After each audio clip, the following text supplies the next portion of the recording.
Vincenzo's Gold Crypto Investing. Another coin update here as the market continues to flush and people are nervous and nobody knows what's going on. But Vincenzo's Gold Crypto Investing has been 69.69 steps ahead of the criminal gangster cartel and the market manipulators. And you've known to be on the sidelines waiting for a big November flush that we've made no secret about and have not backed off of. And you can see we've been all over this at Vincenzo's Gold Crypto Investing as we've been playing the ring system. As you broke down out of the 27-cent ring, then you broke all the way from the 27-cent ring through it.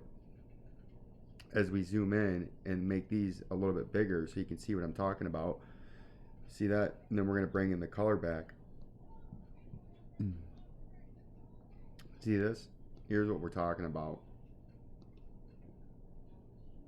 So as we were breaking down out of this, we were showing you we topped out at the blue ring at 35 cents. We got supported on the blue ring at 16 cents, right?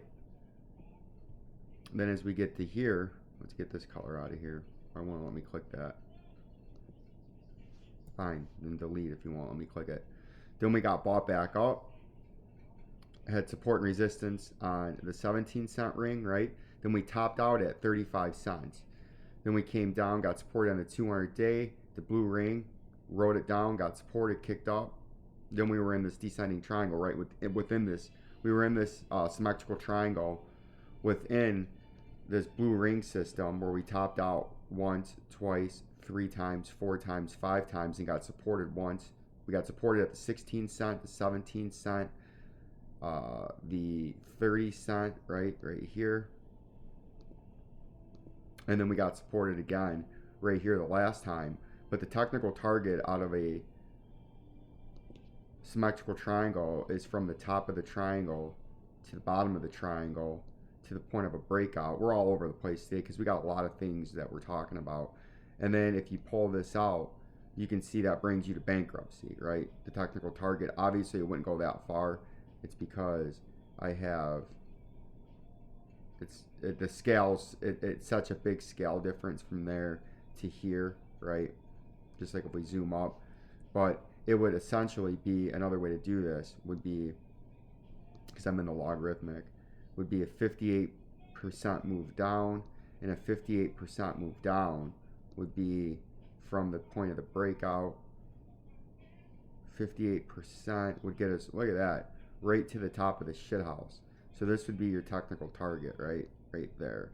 That would be your targeted move. All the way down there, just above the blue ring, right? Which I think you would overshoot that and come down to the blue ring, which that is a likely probability now. And you can see how we've been playing these rings. We told you when we're up here, if you break this ring right here, when we're here, you're coming to this ring. And then you got supported and got bought back up and got topped out if you watch the videos from last month. And then you fell within this triangle, and now you've broken down with a nice volume spike.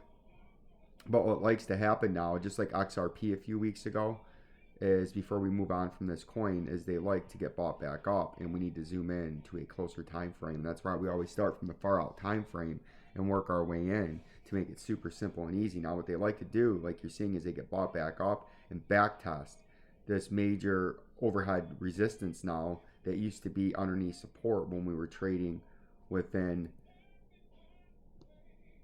that symmetrical triangle that we just broke out of, that we showed you the target. They like to get bought back up and come up there, right, to get back tested. And like XRP did a couple weeks ago, it fulfilled its targeted move to the downside, so it skyrocketed up. This has not fulfilled its move to the downside, so if it did that, it would likely at the very least come down and double bottom what it just did on this wick that got bought back up, right? So that's what I would watch out for in the immediate short term in XRP or in XLM and Dogecoin. I don't know why I'm talking about XLM. We're talking, this is Dogecoin right now. My mistake. That is Dogecoin, and that's what I would watch out for in the Dogecoin, right? I had XLM on my mind because that's where I was going to go, but Doge was there and I didn't talk about it earlier. XLM is the other one that we've had phenomenal ring to ring to ring, right? This is the one that'll make more sense. You can see what we've had going on here. We broke down from this blue ring after being topped out by this blue ring up here. See this right there? You got topped out at this blue ring at 42 cents, right?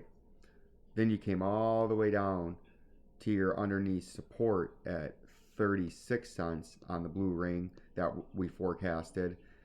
Held support for a few days, and we told you if it broke that, you would fall to this next blue ring at 31 cents, which you did.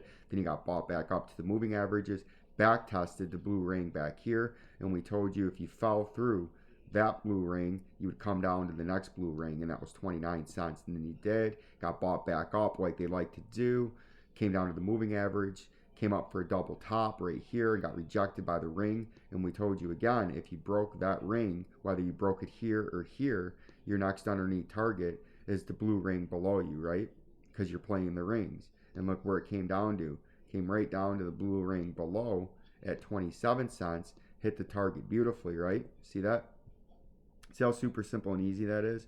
It hit the target beautifully, briefly, held it, and then flushed right through it and came all the way back down, almost to the next ring below that, all the way down here at 21 cents, because that's how these rings work. They go ring to ring to ring, but you can see now as we zoom on in, it got bought back up. And what we're watching out for now is as you trade into these moving averages with our industry exclusive drawing tool, with the moving averages trending down, you got your first ring that you broke back through as overhead resistance, but you start to come up into these moving averages and weasel and smother and sizzle your way up with decreasing volume and an up and sideways consolidation that this would look like. That'd be a very bearish continuation pattern, telegraphing that it's more than likely going to break to the downside.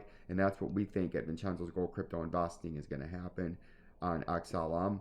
We think this is going to, if it continues to trade up minutely and up and sideways with the depressed volume, it's going to get rejected and you're going to slip all the way back down to a double bottom that you just made from that big long wick that you got right there along the 22.5 cent major support and resistance line that we got going on here, right?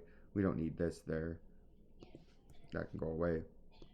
Major support and resistance line that you got going on there, right?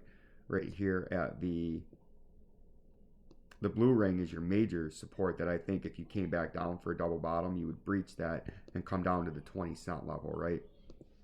If you breach that double bottom right here that you touched at a major support at 22 cents. So that's what I would look forward to in XLM in the immediate short term, right? And then if we go on to, somebody had a coin, Johnny D, my man brought Johnny D brings up all these exciting new coins, and it was Sandbox. I think it was Sandbox.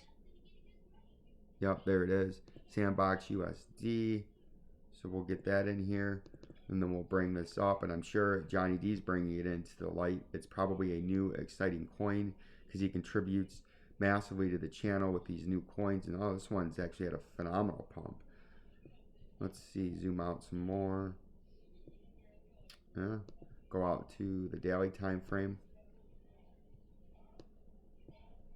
There we go, and indeed it is a new coin. So what we're going to do briefly as we get on and get familiar with this coin, we put the volume indicator. You can see where the major traded area is. So we're going to mark that with our green support box because that's where there can be a lot of buyers there if you're on the top side of it, and a lot of sellers if you're on the bottom side of it. So you can see we got that going on. Then we're going to draw a couple of lines out here that are obvious. We got some support and resistance right here that's playing some key significance, right? So we're going to put that there. We're going to make that smaller, get this to a brighter color. That way it stands out. So we see we got some support and resistance there. And then if we come to the top side, we obviously got some support right there. Or we got support, then resistance, right? Some more resistance. So we're going to actually take it up. And we'll go like this. And then we like it looking better like that. We got resistance once, resistance twice, 3, 4, 5, a fake out and coming back in. So this is a new coin in Sandbox. So what we got going on here in a super straight to the point, easy way to understand is we got right now your major underneath resistance on the current day is $1.25. Your major overhead resistance that you had a fake out on is up here on the current day, about $4.96, and you can see as we zoom on in now that we've That's why we start from the far out time frame, so we kind of have some kind of understanding of what we're working with. And you can see now this major overhead resistance line slash support line, because it's broken north of it briefly, is playing some major significance, as we've had a big sell volume after a big fake out back here. You see that? This is what I mean by a fake out. We were in that rising channel and you faked out and you broke through way up here to $8.50, and then you quickly rolled over, wicked back underneath it, got bought back up, and now you're on the top side of it. And now what's most likely to happen is you start to trade back into these moving averages.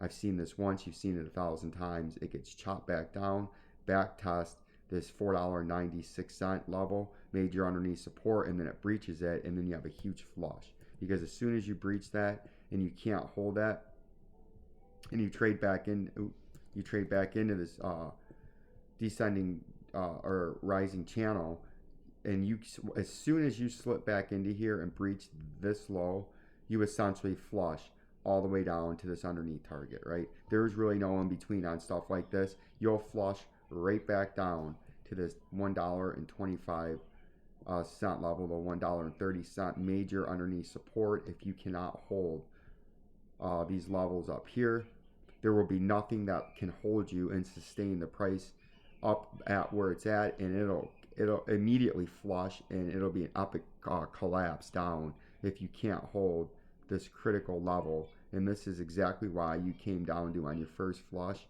right to where you wick, because if you come straight up here to the highest point right there, it wicks down beautifully, and that's why you had buyers there and got bought back up, and that's telegraphed and technical why it did that. And now the next thing for this move to be, after it traps you back in and everyone thinks it's okay, you trade up, you can even double top up here, then you crash back down to the $4.96 level really quick, double bottom at the $3.58 level, maybe get bought back up and back test and get rejected, come back down, and then you flush. As soon as you break that, you flush hard, fast, and if you're not out of the way, you get wrecked and hammered. That's your critical sell line, is $3.56, because if you don't hold that, you're going to immediately flush all the way down, and that would be a 61.69% crash from the $3.56 level.